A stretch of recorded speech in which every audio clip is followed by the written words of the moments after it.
stands for freedom, quality, and caring for others the way we would like to be treated. That's why when Gabriel saw food shelves getting low during the pandemic, he hit the road as a driver with Oakley Transport. In the land of the free, where no one should go hungry, we need heroes like Gabriel to help keep America fed. CDLA driving professionals. Join Oakley Transport today. Keep America fed. Visit oakleytransport.com or call them today at 1-877-8-TANKER. That's 1-877-8-TANKER. This portion of the upcoming amazing broadcast is brought to you by the law firm of Catania & Catania, award-winning personal injury, auto, and motorcycle accident attorneys, serving Tampa Bay families for over 28 years.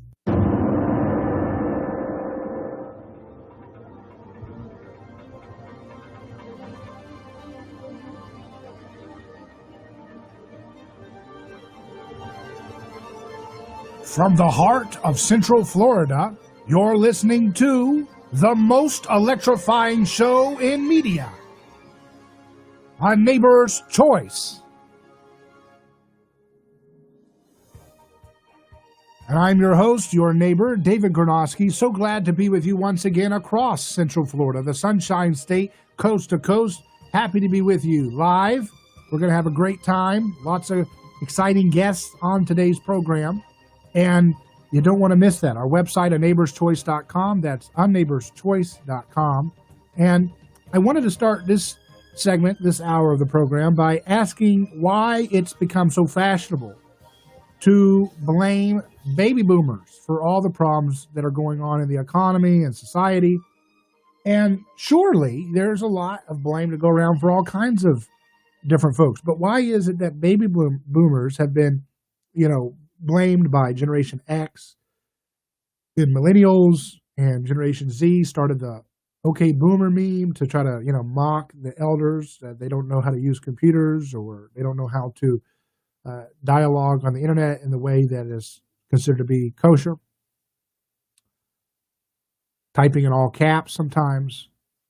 And so you wonder why that exists. Well, first of all, if you listen to this program, you know that I'm always talking about how our society is kind of in a broken scapegoating machine, always trying to scapegoat to find meaning, always trying to unite people based on mutual exclusion of a common enemy. And so when baby boomers have the preponderance of wealth, and they have the institutional hierarchy of universities and big companies and everything on their favor, it's easy to see why they would get a lot of the blame directed towards them. Whoever's got the position of power in a time in which things seem zero-sum is going to be in the hot seat for blame by other folks. But I do think that we have to be mindful of a few factors here to kind of push back against this impulse to blame. Yes, it's true that you would think that generations to generation, the common statement has been made, most generations are supposed to give wealth and invest wealth in the economy such that the generation that comes after them is wealthier than they were. And that certainly doesn't seem to be the case in a lot of different ways to measure for millennials and Generation Z as it pertains to the situation of the boomers.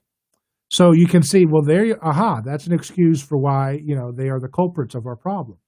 But I was thinking about it, and I said, I can see you can make a lot of different arguments that way. But how about this? How about the end of the Bretton Woods system? What? The end of the Bretton Woods system, which was the last link to gold, was very a tenuous link, but it was still something. Supposed to tie the dollar to gold in a nominal way. That ended in August 1971. President Richard Nixon, he announced a temporary suspension of this Bretton Woods system. Well, it's been a little longer than temporary. That was the last link to gold that we had. That was the last link to any kind of semblance of monetary sanity in which money was backed by something. It's now popular and fashionable to mock the idea of tying money to something like gold, as if gold some kind of arbitrary relic of medieval times. But the point is that metals like gold and silver culturally evolved to be the most valuable medium of exchange to measure. If you make basketballs and this guy makes bread, you may not need a basketball every time, but if you had a common medium of exchange that you both voluntarily say, hey, there's some value there. Let's subjectively value this, and everybody's subjectively valuing this, it creates this kind of consensus that this will be our medium of exchange that will measure each other's productivity and services and goods with. So that ended in 1971. Now the question is, if the boomers are the real problem of the loss of wealth, well, how old were most of them in 1971? Nixon is the one who suspended the Bretton Woods system, which led to its breakdown. Nixon was not a boomer. So, and that doesn't mean that therefore we're like a witch hunt. Okay, now we're off to Nixon's generation. Let's blame them. No. That's not what I'm saying here. What I'm suggesting is that the decline of wealth, which is obviously happening in a lot of folks' reality in America, cannot be laid neatly onto the feet of one generation.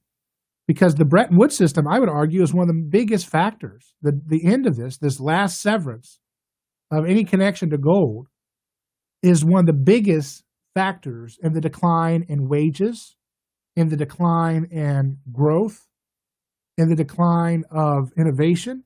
Because once governments have an unlimited printing press, where they don't even have to print the money, they just digitally create it on a computer screen, creating endless debt, endless credit to finance their schemes. What does that do? That unleashes absolute power. Absolutely. That unleashes the hubris of man at a level that's unprecedented in history. Because other countries have inflated their way to try to create bread and circuses, but they didn't have a military dominance around the world like we do, which means they couldn't stave off the effects of creating new money chasing after the same amount of goods. They couldn't stave off inflation. And so they have, you get to see the effects of money debasement and printing of money in countries like the Weimar Republic, right? In countries all over the world where they destroy their currency by abusing the printing press and the fictional power of being able to create money out of nothing. So that's really one of the key factors, I think, that needs to be identified in the decline in wealth that's been taking place for some time. It's the notion that we've been printing our way to wealth ever since. And that has created a zombie economy in which we are propping up bad investments while not allowing people to resolve those bad investments and to allocate productive capital into areas which are going to be effective for real growth and real win-win development of wealth for everybody. And so when you have that kind of scenario, it's no wonder that you're going to have this zero-sum mindset kick in,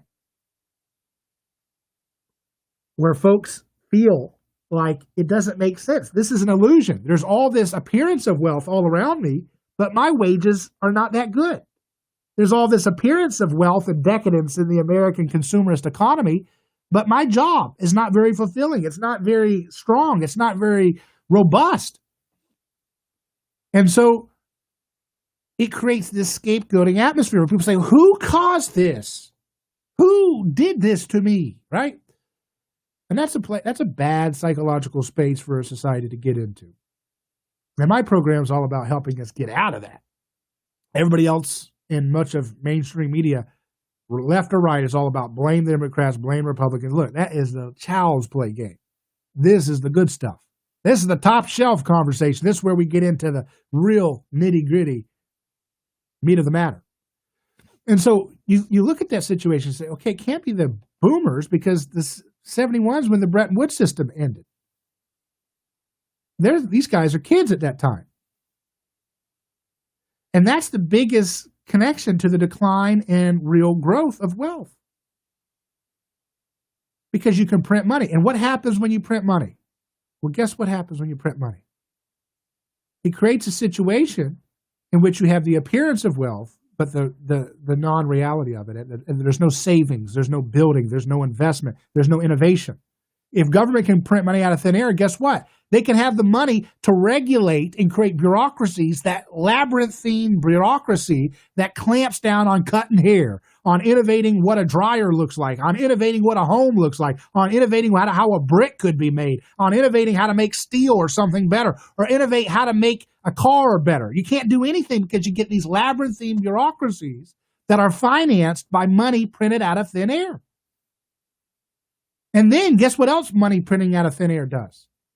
It creates a situation in which you have unlimited federal funding to create prisons nonstop, more and more prisons. And what happens when you create more and more prisons? You have to have an excuse to warehouse tons and tons of people in there. So they print money out of thin air, then they can create prisons out of thin air, and then they can create bogus laws out of thin air that give people an excuse to lock up their neighbors they don't like. See how it works? You see how sin compounds sin compounds sin? You see how it multiplies? But it starts with these principles. And people think, oh, that's too arbitrary. That's too arbitrary to be able to explain monetary policy. Oh, no. Well, then it's arbitrary to your own detriment if you can't take the time to step back and look at how these things have a downstream effect. And you end up scapegoating generations when you don't want to look in the mirror and say, hey, I cannot participate in a system that continually debases people's money by creating credit out of thin air and then sending it off to create prisons out of thin air. So therefore, you can create laws out of thin air to arrest people for every nonviolent, victimless behavior you can come up with out of thin air. You see how it works? And then those laws backfire because Jesus said, it is finished. You can't scapegoat people anymore. And we scapegoat anyways. And then we wonder why our neighborhoods are tearing apart. We wonder why we can't get along. We wonder why we're blaming everybody because we're dealing with the wreckage of trying to scapegoat people when Jesus said it won't work anymore. It is finished. He finished it on the cross. He was the ultimate scapegoat, and nobody can scapegoat in the same unifying fashion in history anymore. So don't blame boomers, blame humanity, and then repent of your participation in such a decadent and ridiculous imperial idea, like the idea that you can create money out of thin air to create wealth, that you can create money out of thin air to create labyrinthine bureaucracies to police the world from every boogeyman that you could imagine. That's arrogant. It's against the personhood principles of Jesus. It's against morality. It's against common sense, and we have to expose it and then move forward in a better direction. I'm David Gronowski. You're listening to A Neighbor's Choice, 727-587-1040, 727-587-1040. Back in a moment.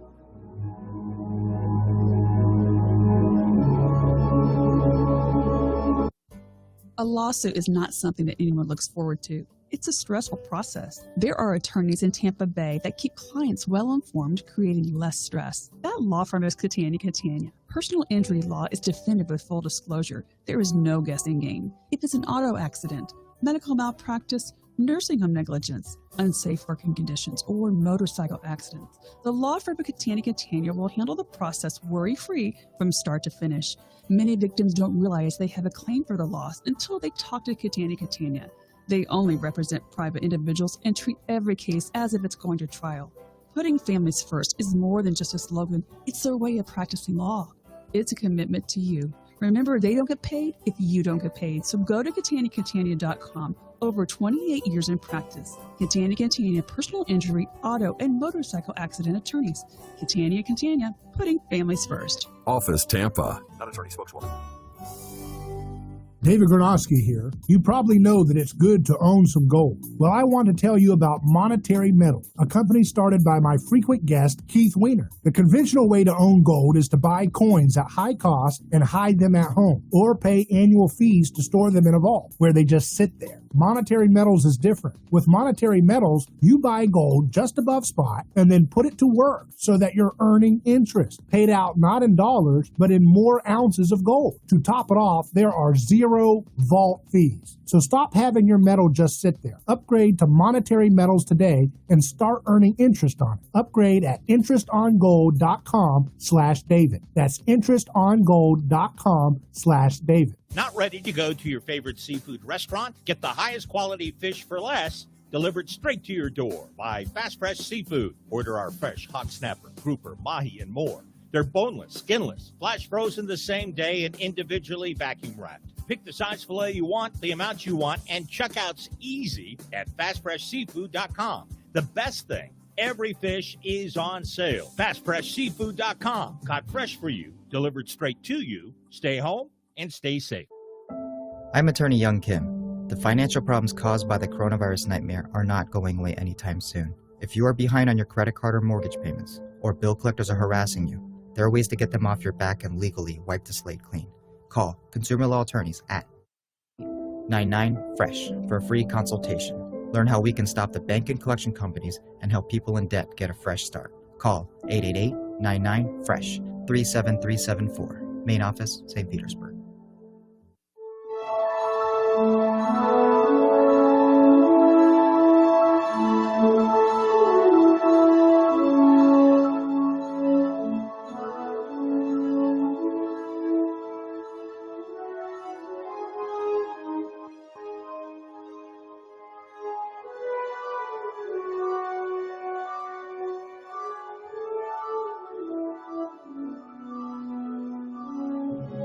Our Neighbor's Choice returns. We're live. Set the dial here if you're listening on radio. You don't want to miss this program. It's every day, weekdays. Our website at neighborschoice.com. You can email me, hello@neighborschoice.com.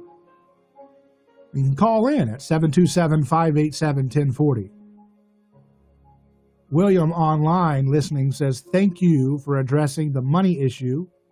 Here is a rant I share often. John Maynard Keynes was an economist whose policies every lover of free markets and limited government loathes, but he was spot on with this assertion and certainly an enabler of it. He said, Soviet Union founding father Vladimir Lenin is said to have declared that the best way to destroy the capitalist system was to debauch the currency by a continuing process of inflation. Governments can confiscate secretly and unobserved an important part of the wealth of their citizens. By this method, they not only can confiscate, but they confiscate arbitrarily. And while the process impoverishes many, it actually enriches some. The sight of this arbitrary rearrangement of riches strikes not only at security, but at confidence in the equity of the existing distribution of wealth. A very good quote by a very not so good person, but he identifies something very important. Keynes identifies what Lenin and other folks have known. You destroy the capitalist system by inflating the currency, confiscating the wealth through that inflation. It's a hidden tax. It's a hidden tax on savers. It's a hidden tax on those with low income. It's a hidden tax on those with fixed incomes. And at the same time, it's a hidden erosion against liberty and regulations, because what finances these giant labyrinthine bureaucracies that parasitically destroy the prosperity of a society? What finances them is the debasement of our currency through the creation of credit, instead of having our money backed by something that can't be printed out of thin air. So what do you think when you see that? When you realize that this is not a thing you can blame on generations. Another commenter online says baby boomers also ridicule Generation Z and millennials. And that's true. And that's a foolish thing to do. Because to say, well, you guys don't work as well or whatever, that misses the point that the amount of regulations, the amount of confiscation of wealth through inflation, the amount of debasement of our wealth through occupational licensing, these were things that were not written by millennials or Generation Z. They've barely been voting. They haven't enough time. So They're living in the regulatory capture system of giant corporations, rigging the market. You can't start a business, you can't start a travel company, you can't start a lawn care company, you can't do anything without running into these massive, costly regulations that are always done in the name of protecting us from ourselves. And so, yes, that's something that the baby boomers have been voting for, and before them voted for them and voted for them, but it has increased in the time of recent decades. And that has caused this attack against the wealth opportunities for younger generations. But it's not about who's to blame. It's about recognizing that we're all in this together, that we're all prone to wickedness, and that you don't give governments, and you don't give, it's not government, it's human beings. Just get it straight. It's not about this. The thing about ideology is you got to talk about government and market and all this crap. No, just listen. It's human beings. You can't tell a human being, you have a printing press, you can put any number you want and give it to anybody you want, and you have a monopoly, and that's called government. Go ahead. What the heck are you expecting to happen? How can you expect anything good to happen from that?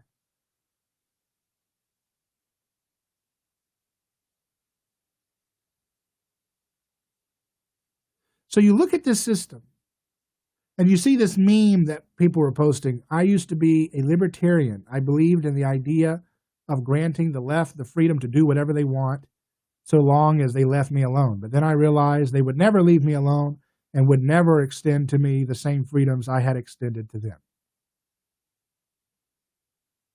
But that's a silly thing. I mean, first of all, I'm not a libertarian, so, it's not, I agree with a lot of libertarian political ideas, but I don't find a philosophy in individualism or enlightenment very interesting to me.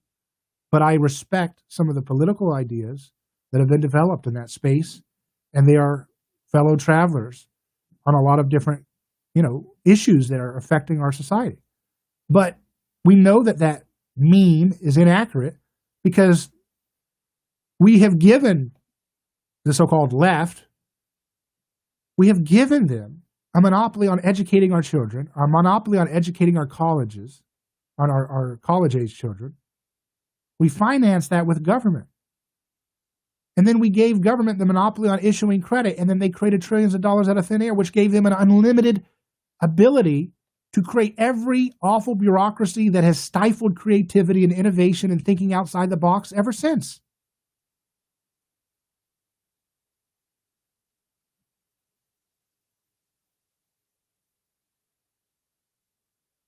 So why is that?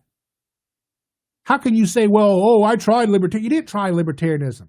And that's not even my guys. I'm not a Libertarian Party member, but you didn't try that in terms of, if you tried it, then you would not have government control money and print money out of thin air. That's the power source for all the labyrinthine government, Department of Education, Department of Agriculture, Department of all these things that all your Republican conservatives expand every time they have power. You didn't try liberty. You didn't have that. The reason why you don't have liberty is because you don't know where its source is. Its source comes in the imitation of Jesus. Jesus is the founder of the liberty movement, not Ayn Rand, not Thomas Jefferson, not Bastiat, not any of those folks.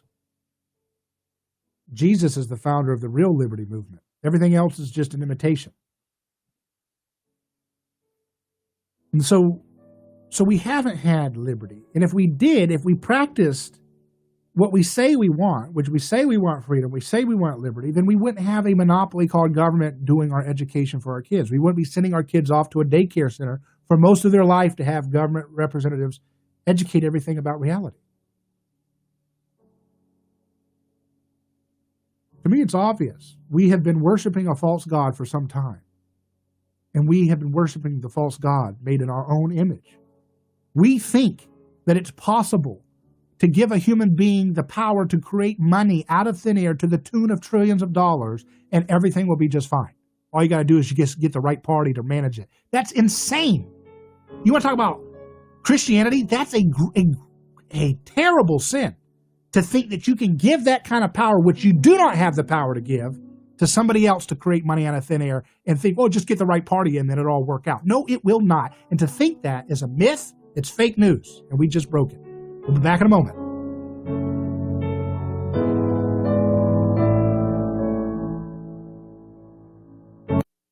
Ronald Reagan would turn over in his grave if he saw what's going on today. Crazy things are happening. You cannot be afraid. You've got to stand up for what you believe is right. But one thing is for sure. You can't trust anybody. For talk, news, and information, you can count on us. Enough is enough. I mean, I almost blew a gasket. Good for the country. I know what I'm talking about. A lot of wackos out there. Your connection to talk about it.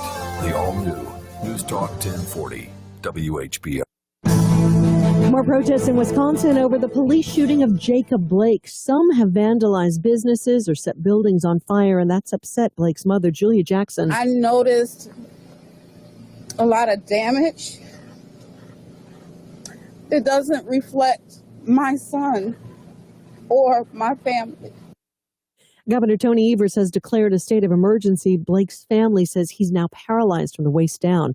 $500,000 in order to evacuate the Gulf Coast as Hurricane Laura. Now, a Category 1 storm is moving out over open water, expected to gain strength. Forecasters say it could be Cat 3 by the time it makes landfall between Texas and Louisiana. First Lady Melania Trump will be the keynote speaker on the second night of the Republican National Convention. It's really, really forward-looking and to not only what she wants to do in the next 4 years, but why she thinks the president is best for our country. Our Chief of Staff, Stephanie Grisham, a record close today for the S&P 500. Daria Albinger, ABC News.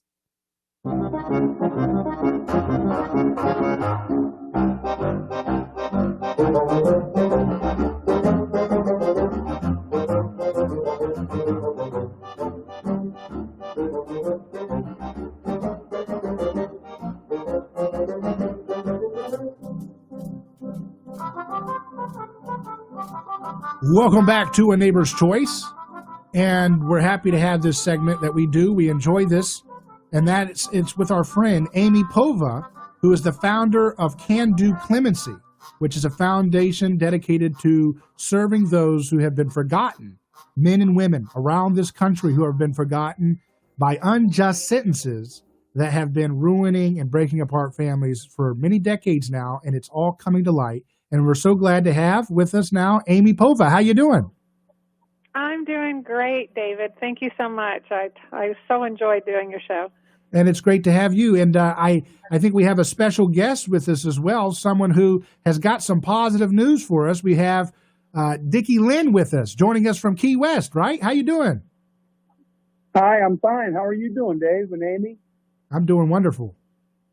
And I always love hearing these stories, Amy. Can you tell us a little bit about our friend today who's joining us? Yes, I'd love to. It's Richard. He goes by Dickie. His nickname is Dickie, Richard Dickie Lynn. And I used to assist a lot of the pot lifers. Well, I still do, but Billy Deacle was somebody who was on the Can Do website that we were advocating for clemency or relief, however that came about. And Billy received clemency from President Obama, and when he got out, he said, look, I really want you to help my friend Dickie Lynn. And so I was like, okay, we're a small organization, and we, are trying to help quite a few people. But I said, I'll definitely look at his case, send me whatever you have, put me in touch with him. And pretty much the rest is history. It's been over 4 years, and we were advocating for Dickie's clemency and worked on his clemency petition. Kim Ferguson is an advocate of his, and we worked around the clock, and Dickie did too. But Dickie got out on compassionate release. He was serving multiple life sentences, and now I would just like for Dickie to come in and share what an amazing story he has, supported by almost the entire community there in the Keys in Isla Medora. So, Dickie, explain to us just what it was like to be told you were going home. It was, it's unbelievable to hear those words, and it was the last thing that I expected. I had filed one before, and it had been denied, and of course the next one was going before the same judge, and so I really had I was kind of losing the hope, and it was unbelievable when I was told, that I was going to be released. Well, just so people know, compassionate release was broadened under the First Step Act. And there was a law professor, Katie Tinto, who's the number one hero here. She's just amazing. And explained to us how the law students and everybody got involved and filed a successive compassionate release and why that one prevailed.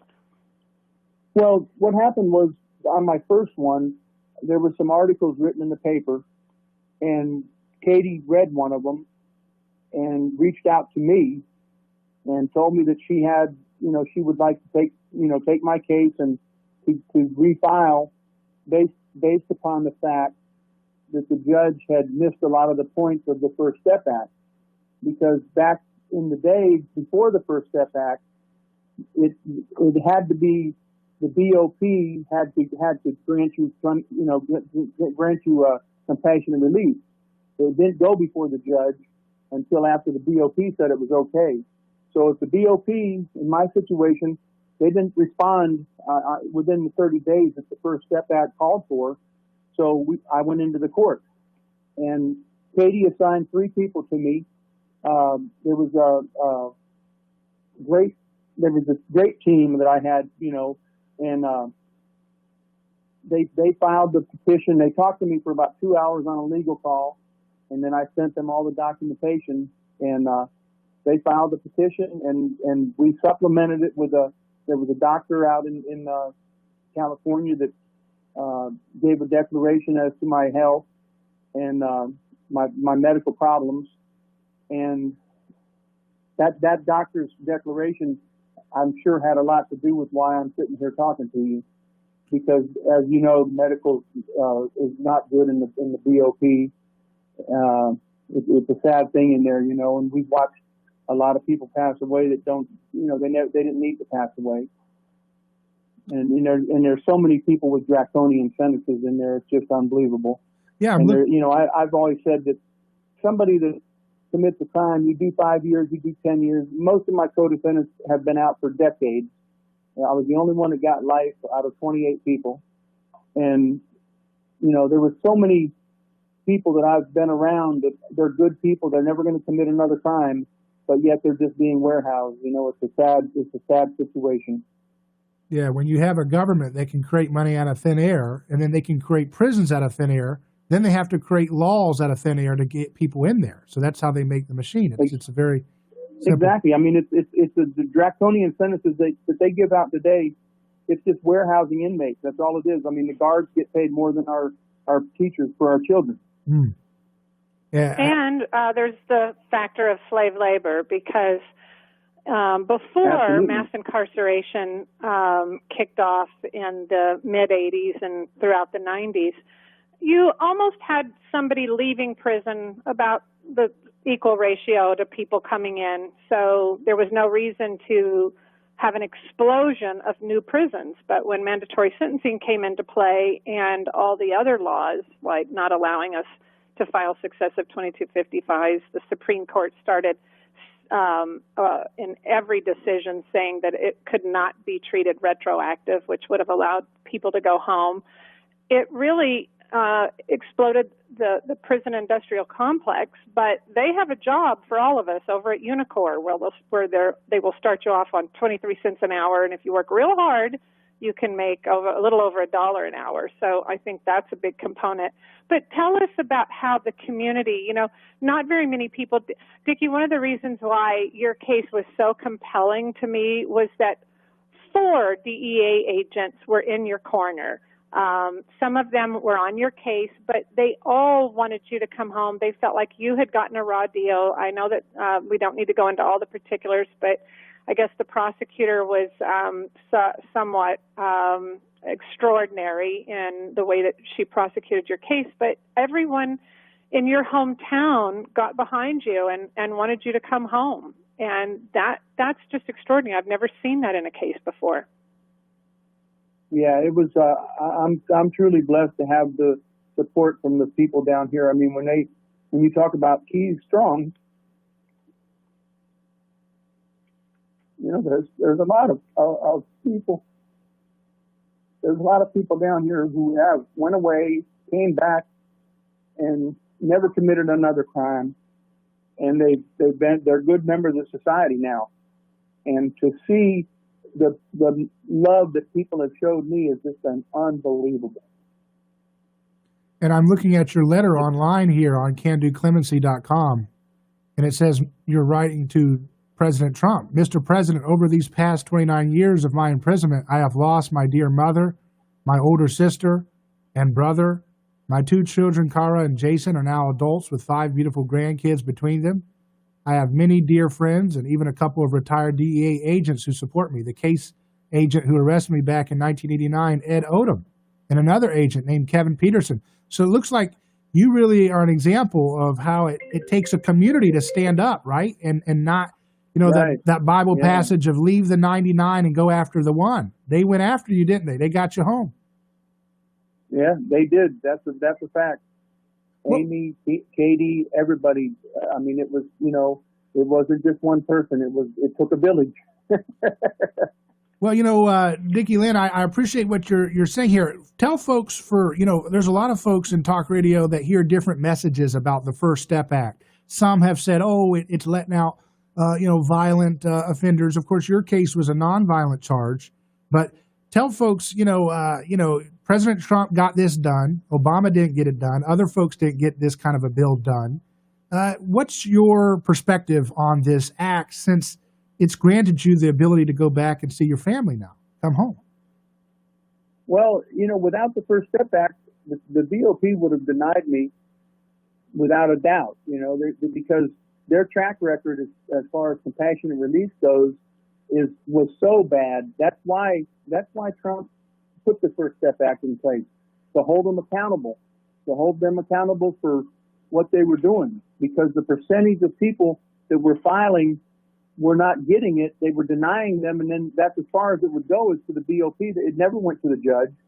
And so by him allowing us to go into federal court and go back before a judge who sentenced us, who knows our case, the BOP doesn't know our case. They don't know nothing about our case.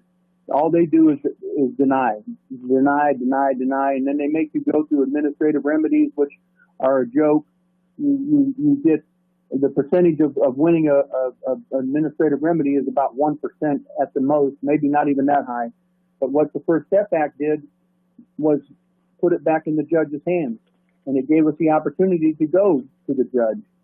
And now you're seeing a lot of people getting released under it, which, I mean, there should be a lot more getting released, but you're seeing quite a few people getting released under the compassionate release.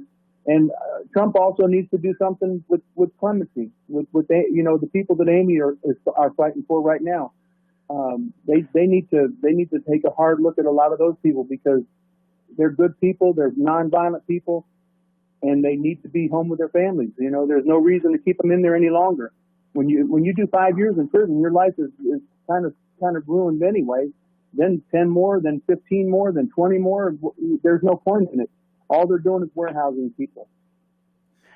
And speaking of which, we're going to have somebody come on after the commercial break, and I want you to stay on, Dickie, because it's somebody that you served time with, who we also had queued in for clemency, but got compassionate release like you did.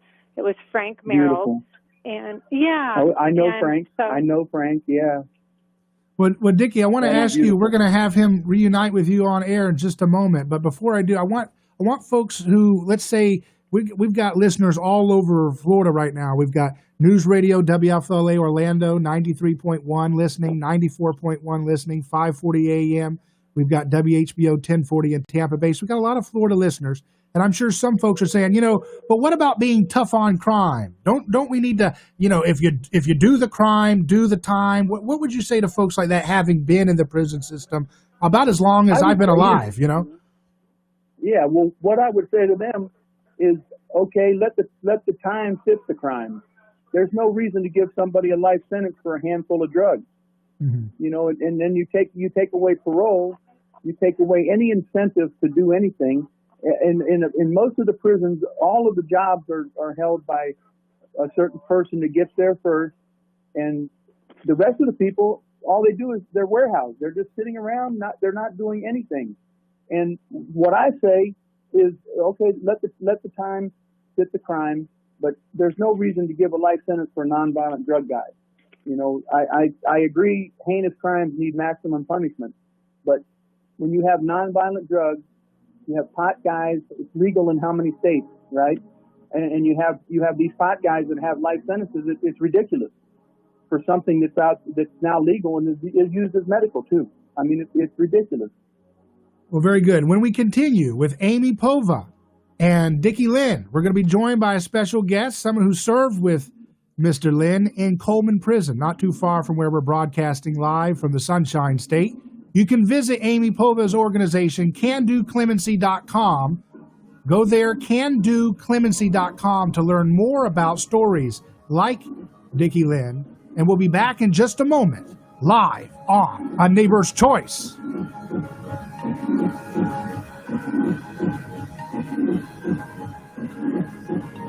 Hi, I'm Dr. Michael Lang, board-certified optometric physician and certified nutritional specialist, host of popular talk show Ask the Doctor.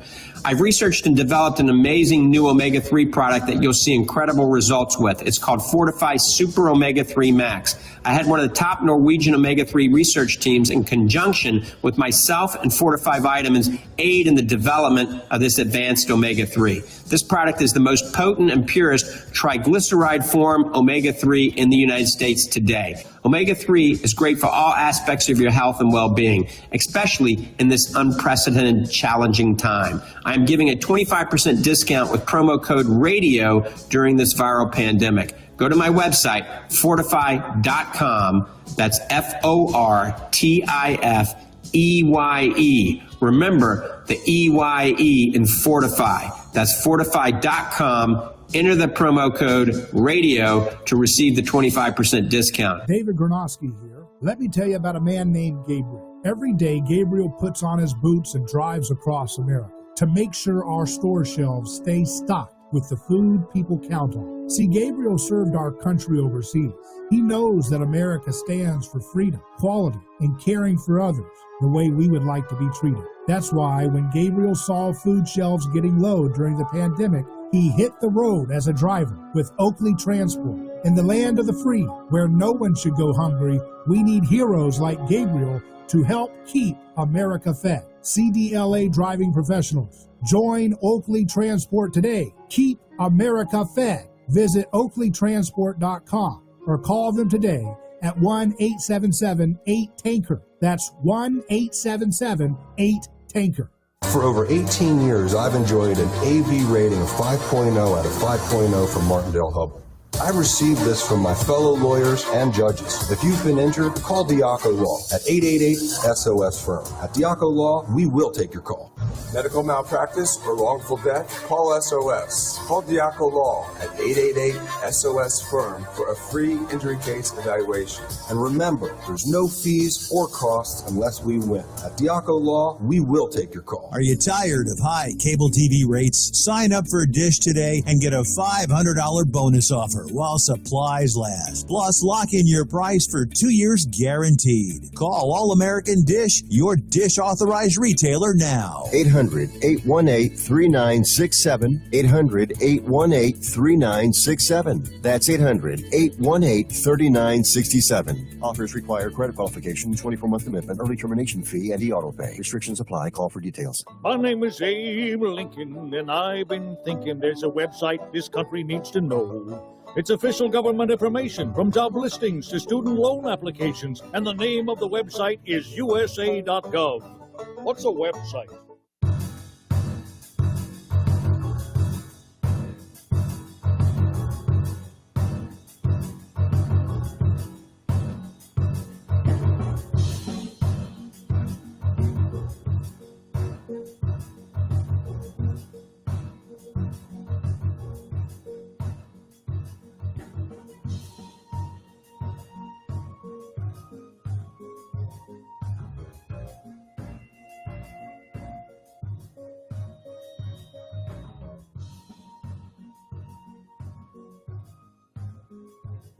Welcome back to A Neighbor's Choice. I'm David Gronowski here with my friend Amy Povah, the founder of the Can Do Clemency Foundation.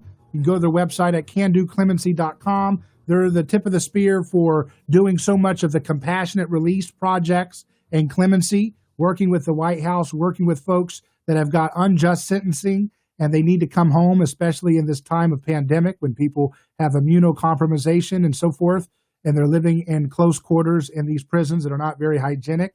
And we also have Dickie Lynn with us, who joins us from Key West, who also received a compassionate release under the First Step Act, which has gotten a lot of attention recently because of this pandemic that's raging in prison. I wanted to ask you, Dickie Lynn, can you tell us a little, you were in Coleman Federal Prison, which is here in Florida. Can you tell us a little bit about life in prison, what that was like? Well, the Coleman Penitentiary where I was at, it's a close management yard where a lot of the gang members, dropout gang members go. And, you know, there's a lot of people on the yard who couldn't go on other yards. So it's, you know, it's a tough place to do time. But as far as that, it's not too bad. I mean, the guards were they were decent, and the food was terrible. And it's even worse now with this lockdown. The way they've got them now locked down, and it's peanut butter and bologna. It's terrible. And like you said, they're close quarters, and it's just like it's a ticking time bomb as far as I'm concerned. Because when it does spread in that place, there's no way you can stop it. They're out for like an hour a day, 3 days a week. Monday, Wednesday, and Friday they get out, and it's pretty sad. You know, they've got 1 hour to call their family. They get 1 10-minute phone call, and they're able to get on the computer and take a shower, and it's pretty rough. You know, I left a lot of my friends there, you know. Yeah, there are folks still in the prison that you were at that are having situations where they have weak immune systems and they're dealing with this pandemic in close quarters? Absolutely. You know, when you put two people in a room, there's no way you can socially distance in a room with another inmate. So there's no way they can do that. And then you have the guards who go home every day. It's not like they're staying on the complex and living right there. They're going home. They're going out to restaurants. They're going to grocery stores, and so that's what's going to be the problem. Is they're going to be bringing it in, giving it to the inmates, and the masks they got these masks that were made, I guess, by the inmates in the Unicor, and they're not really decent, good masks, you know, that would help. It's sad. It's a sad situation. So, Mr. Lynn, did you work in Unicor? Did you work as in some of the labor jobs they had available? Yeah, I worked at the penitentiary Coleman 1. I worked in Unicor there. We made chairs, you know, for the government, and I worked there for about 4 years. And what was that like? Did that give you some kind of fulfillment to keep the time going, to pass the time? Yeah, it keeps the time going. You don't make money. It's like Amy said. You know, you're not going to make a lot of money in Unicor because it's forced labor. You're getting pennies for doing the work. And plus it all goes back to commissary, right, Dickie? I mean, it's expensive to be in prison, and every dollar that you make in Unicor, you have to spend it to buy tennis shoes and a sweatsuit and instant coffee. Yeah, and so Amy Povah, you also spent time in federal prison. What would folks need to know about the reality of it inside? Is it true that those who have nonviolent charges are kept completely away from those who are, used to violence and doing violence on a regular basis? Oh no! Where did you ever hear that? Well, that wasn't the case where I. That's what folks tell me every time I tell them the violence of prisons. They say, "Oh, of course they keep nonviolent people away." That's a myth that a lot of folks believe. Oh my God! Yeah, I've never heard that in my life. Now, it is Amy, true that's that like, people. Yeah, that's like we're going to Club Fed, right? Right, yeah. There's no such thing as Club Fed. Now, a long time ago, it was better, but no, there's no such thing as Club Fed, and they don't separate the violent from the nonviolent. That's crazy. But I think Frank Merold is going to call in. I don't know if he's been able to connect yet, David, because I really want to reunite these two. Yeah. Well, we're gonna do this. We'll do it one way or another, whether it's this time or the next time we join together. We'll get this on make this thing happen, because I'm looking at Frank Merold's story. He was another first offense. He was an honorably discharged veteran. He was serving life, and he just got compassionate release, right? Right, and what people need to know, and why Frank's case is so compelling, is that it was a reverse sting. I don't know if people even understand what a reverse sting is. We used to have what was called an entrapment defense. If the government entraps you, then that's foul play. And these reverse stings, sometimes they can convince somebody to show up, and sometimes it's you don't even really know what the deal is. A friend may talk you into some kind of a deal where maybe you're going to make some money or whatever, and you may not have all the particulars. And when you arrive, the government brings the drugs and bust you, arrest you.